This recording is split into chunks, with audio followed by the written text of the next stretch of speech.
The champagne had just been poured when the door opened, and the mother-in-law's laughter turned into a shriek. A beggar? What is that filthy old man doing here? Someone call security at once.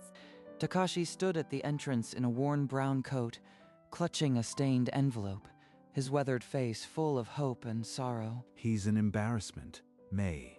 You need to take care of this right now. Why is he here? I haven't seen him in years. Everyone is staring at me. Your father? The deadbeat who abandoned you. Remove him before he ruins this entire day. If you don't handle this, I will. And my security team won't be gentle. I can't throw him out.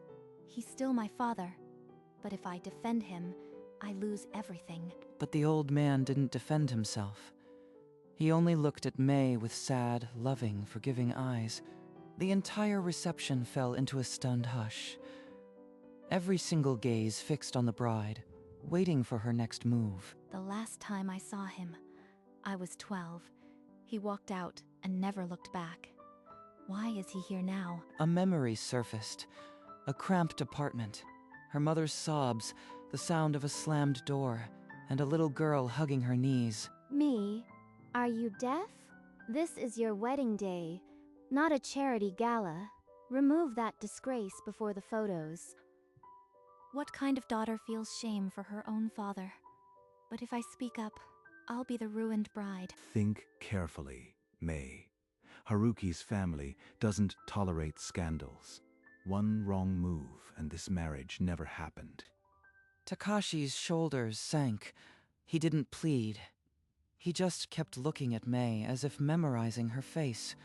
One last time. He's not fighting. He's not making excuses.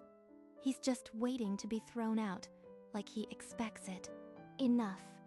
I am calling security myself. This farce ends now. A uniformed guard appeared at the hall door, eyes scanning for the disruption. The guests' whispers grew into a low roar. If I don't say something now, he'll be dragged out.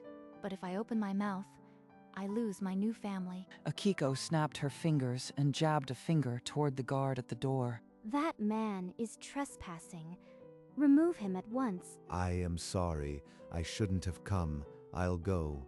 Clutching the envelope to his chest, Takashi turned toward the door, his shoulders bowed. Say something. Stop him, but my legs won't move. At that moment, the main doors swung wide and the groom, Haruki, strode in. His happy grin dissolving into shock. That seal on the envelope. I've seen it before. Years ago. His entire body went rigid. The color drained from his face as he stared at the old man. Akiko called out to him, but he didn't respond. Every guest held their breath. Then, ignoring his mother's frantic shouts, Haruki started walking slowly toward the trembling figure at the door. Haruki, what are you doing? Stop right this instant. But Haruki didn't even flinch. His eyes were locked on the shabby figure clutching the envelope. Young man, please. I am leaving. You don't need to trouble yourself. Haruki stopped directly in front of him, his breath shallow, his hands trembling. Then, in a motion that stopped every breath in the room, the groom knelt on one knee. Haruki, why? What is he doing? This is insane. Have you lost your mind, Haruki? Get up this instant. Everyone is watching. I don't understand. Why would you? Please, stand up, sir. The stained envelope in the old man's grip trembled, its faded seal catching the light. A tiny tree inside a worn circle. I've spent years searching for you. I never thought I'd find you here. The room erupted. Guests stood, craning their necks, whispers turning into a roar, demanding to know what was happening. What is the meaning of this, Haruki? Get up and explain this madness right now. You are making a fool of yourself and this family. Stop this spectacle at once, or there will be consequences. Haruki, please. What are you doing? Why are you on your knees? Who is this man? Sir, I have finally found you, after all these years of searching. Found me. I don't understand. I am nobody. Just an old man. Haruki's voice trembled. But his words were steady, as if he had rehearsed this moment 1,000 times. You know him? Haruki, who is he? Please, tell me. Someone call an ambulance. My son has clearly lost his mind. But before anyone could move, Haruki raised a hand, silencing the crowd, his gaze never leaving the trembling old man. Haruki rose slowly and, with the gentlest hands, helped the trembling old man to his feet. Please, everyone, hear me. Give me a moment to explain. I will not allow this. This is a private family event. But Haruki pressed on, his voice carrying through the hall despite his mother's protests. When I was 15, I had nothing. My parents were gone, and I was living on the streets. He described freezing nights in a cramped shelter, hunger that gnawed at his bones, and the day a letter arrived. An envelope with no return address, containing cash and a note. For your education, believe in tomorrow. The same seal he now saw on this man's envelope. A tiny tree inside a worn circle. A convenient story. Anyone could claim such a thing. Where is the proof? The proof is in his hand. That envelope matches the one that saved my life. For 10 years, I tried to track the sender. The foundation was tiny, run by one anonymous donor who never revealed his identity. Every lead went cold. Until today, when I saw that exact seal in your hand, sir. Takashi's hand shook violently, the envelope crinkling in his grasp. A seal. That's your grand proof? Anyone could have that stamp made. It proves nothing. It's not a copy. The wear, the stains, it's the same envelope that changed my life. I would never forget it. You are being manipulated by a con artist. Don't be naive, Haruki. A con artist. But my father never asks for anything. He just stood there and took their insults. The guests leaned in, their murmurs a storm of doubt and curiosity. Why won't you say something, Dad? Defend yourself. They're calling you a liar. But the old man just closed his eyes, a single tear tracing the lines of his weathered face. It was nothing. Just a little help. I don't want thanks or any trouble. He tried to tuck the envelope back into his coat, but Haruki gently caught his wrist. This man ran a foundation alone, pouring in nearly every cent he had so kids like me could have a future. May, this kind, selfless man, he is your father. My father. The man who left us. How can he be the same person who saved Haruki? Preposterous. You want us to swallow this fairy tale without a shred of evidence? Call it a fairy tale if you want, but it's the truth. He gave everything so others could thrive. I want to believe him. But after all these years, I need to see proof. Please. I didn't come to cause a scene. I should go before I ruin her day further. The room fell into a suffocating silence, every heart suspended between disbelief and desperate hope. Enough poetry. If you are so sure, then open that envelope right here and show us what's inside. Sir, may I? I swear on my life, I will treat whatever is inside with the respect it deserves. For a long moment, Takashi didn't move. Then, with a shaky breath, he nodded. Haruki's fingers trembled as he broke the old seal and carefully unfolded the worn paper inside. Dear sir, I don't know your name, but because of you, I can eat tonight. I can go to school. I can hope. Thank you for saving my life.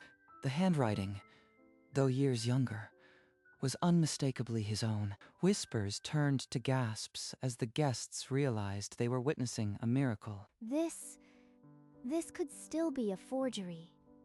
Anyone can write a letter and claim it's old. But her voice wavered, no longer carrying the sharp confidence of before. For the first time, the in-laws had no retort, only the bitter taste of their own cruelty. Without this man, I would be nothing. He gave away nearly everything. That is why he appears poor. But he is the richest man I have ever known. He came to see his daughter marry, and we almost threw him out like a criminal. A thick silence fell. Akiko and Ichiro exchanged uncertain glances, arrogance gone. He didn't abandon me. He gave his fortune to kids like Haruki. I blamed him for nothing. Akiko tried to speak, but no words came. Ichiro's face turned ashen. The whispers that had condemned him swelled into murmurs of admiration and shame. My father is a hero, and I almost let them throw him out. Haruki stepped back, letting the old man stand alone in the spotlight of truth. The grand hall fell silent, every eye on the quiet dignity of one man. May took a shaky step forward, her white gown rustling against the silence. I was so ashamed. I let them call you a beggar, and I almost did nothing. You laughed at him. You wanted to throw him out like trash, but he's worth more than all your money and your pride. Akiko tried to speak, but no sound came. Ichiro's face drained of all color. You called him a beggar? He saved more lives than you ever will. I won't be their puppet anymore. Not for a second longer. The hall filled with a heavy silence, thick with unspoken shame and dawning admiration. Dad, I am so sorry. I was blind. Can you ever forgive me? For the first time, the in-laws had no retort, only the crushing weight of their own disgrace. You think this is a game? One more word, and you lose our family's backing forever. You'll be nothing. For a moment, May's resolve wavered, the old fear flickering in her eyes. You are everything to me, May. Your father is my father now. The warmth of his grip steadied her heart, pushing back the shadows. With him, I am everything, and I will not let anyone take that away. Then be it. I won't trade my father for your approval. Ichiro's face twisted, but no words came. Akiko looked as if she'd bitten into something rotten. We don't need your money or your name. We have each other, and that's enough. May nodded, tears of gratitude mingling with determination. She would not break. Thus, in front of a silent crowd, the bond between a daughter and her father was reforged, and the in-laws' power shattered. I will never trade my father's honor for your approval. Not for a single second, Haruki. Even if your parents cast you out, will you still marry me? I will marry you 1,000 times over. May, nothing else matters. They fell into each other's arms, holding on as if the world might crumble, but they would not. One clap turned into a storm of applause and joyful tears.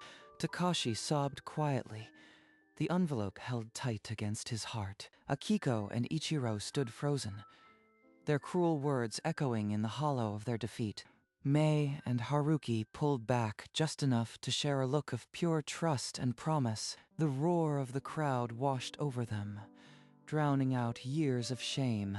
In that applause, a new family was born, not of blood or gold, but of sacrifice and grace. Akiko spun on her heel, gold dress whipping, and marched toward the exit without a word.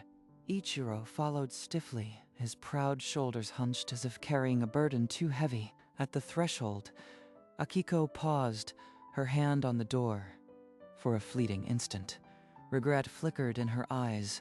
Then the door closed behind them, and the heavy silence of their absence filled the hall. The band, sensing the shift, began a soft, hopeful melody. Let the celebration continue. But first, let's give the seat of honor to the man who made this all possible. With gentle hands, he guided the trembling old man to the head table. Takashi sank into the chair, tears streaming, the envelope still pressed to his heart. He's really here, in the place of honor. This is where you were always meant to be, Dad.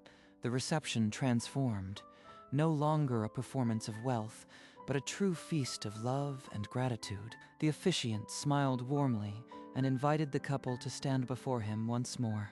I promise to honor our families, never judge by appearances, and build a life of kindness with you. And I promise to stand by you, cherish our true family, and repay love with love. They exchanged rings, simple bands that felt heavier than gold, forged in the fires of the day's trials. The officiant raised his hands and declared them husband and wife. They sealed their vows with a kiss, and the hall erupted. Takashi wept openly, Clapping as hard as his old hands could manage, the envelope still clutched to his heart. Cheers and laughter swept away the last shadows of the morning. He's crying. My father is crying because of joy, not sorrow. This is all I ever wanted. And so, under a shower of petals and applause, the newlyweds turned to the future. Hand in hand, hearts unburdened, Haruki rose, a champagne flute in his hand, and the room fell into expectant silence. To my father-in-law, Takashi, the man who taught me what true wealth really means, May, and I have asked that instead of gifts, you donate to his foundation. We will spend our lives paying his kindness forward. A wave of applause and clinking glasses rippled through the hall. Takashi buried his face in his hands, shoulders shaking with quiet, grateful sobs. All I ever wanted was for my daughter to be happy. Seeing her with you, it makes everything I gave up worth more than gold. He gave up everything for me and for strangers. And I almost rejected him. We will make sure your legacy lives on, Father. This is just the beginning. The hall rose to its feet, a standing ovation honoring not just a couple, but the quiet hero who built their future. As the band started a gentle waltz, May crossed the floor and held out her hand to the old man. Dad, will you dance with me? Please. I've dreamed of this moment. I never thought I'd get this chance. Are you sure? With a shaking hand, he placed his palm in hers, and she led him to the center of the floor. They began to sway, the worn brown coat brushing softly against the white silk of her gown. I missed so much, May. I am sorry I wasn't there when you needed me most. You were there for others when they needed you most. That makes you a hero, Dad. Tears spilled down both their faces as they danced, but their smiles were brighter than any chandelier. The guests watched from their tables, tears streaming, sharing a sacred, wordless moment. Thank you, May, for forgiving this foolish old man. As the last notes of the waltz faded, Haruki stepped in to claim his bride for the final dance. He drew her close, and she melted into him, her gaze drifting toward her father. Takashi, seated at the table, nodded slowly, a single tear tracing the lines of his smile. He gave me a future, and I'll give you forever. The band played a final, soft piece, and they swayed as if no one else existed. Through a tall window, a sleek car pulled away into the twilight, its taillights glowing briefly. Akiko and Ichiro sat inside, grim and silent, their regrets unspoken but palpable. Not a single guest noticed their departure. The celebration carried on, brighter and warmer than before. May closed her eyes, her lips curving into a peaceful smile against Haruki's shoulder. Everything is as it should be. I have everything I need. The chandeliers dimmed, and the last guests drifted toward the coat check. The magical day was drawing to a close. May and Haruki stood by the door, luggage waiting outside, ready to start their honeymoon. But Takashi approached, the worn envelope in his trembling hands, his eyes glistening. Haruki, keep this. It belongs to you now. May it always remind you of the power of a little kindness. Haruki received it with a deep, reverent bow, his fingers closing around the envelope. I will guard it with my life, Father. Your kindness changed everything for me. May threw her arms around her father, burying her face in his worn coat as tears welled. We'll visit you every week, Dad. This isn't goodbye. It's just the beginning. Takashi held her tight, his voice cracking as he whispered something only she could hear. For a long moment, the three of them stood bathed in soft, golden light of family, finally whole. The grand hall now stood silent, its chandeliers dimmed as the last celebration faded into sacred memory. Outside, under a canopy of stars, they paused, the echo of laughter still dancing in the cool night air. A final shower of rose petals fell upon them, each a silent blessing for their future. Takashi watched from the top of the steps, a smile carving deep lines of utter peace. The car pulled away, and they waved until the darkness swallowed them whole. He stood alone, the envelope gone, but his burden finally lifted at last. On that day, a father's love was seen, not in gold, but in the lives he saved. The empty halls still echoed their vows, a sacred space where kindness won. A single act of kindness had rippled out to change the world forever. A story of a wedding, a father, and love defying all odds. In an empty hall, the last petal fell, a silent witness to a day that rewrote their lives. On a wooden doorstep, the worn envelope rested, a treasure of ink and sacrifice. Its seal, a tiny tree, stood for roots dug deep in the soil of kindness. Inside, a faded letter bore the words of a boy who had nothing but hope. That hope, planted by a quiet hand, had blossomed into a family. True wealth isn't measured in gold, but in the hearts you touch. A man who had nothing gave everything, and in his poverty, he was rich beyond measure. For love is the only currency that never runs dry. And so, the old man's sacrifice rippled through time, and in that ripple a family was born. End. The worn envelope, now preserved behind a simple glass frame, hung on a wall in a cozy living room. Beneath it, a small handwritten card read, "Kindness passed forward."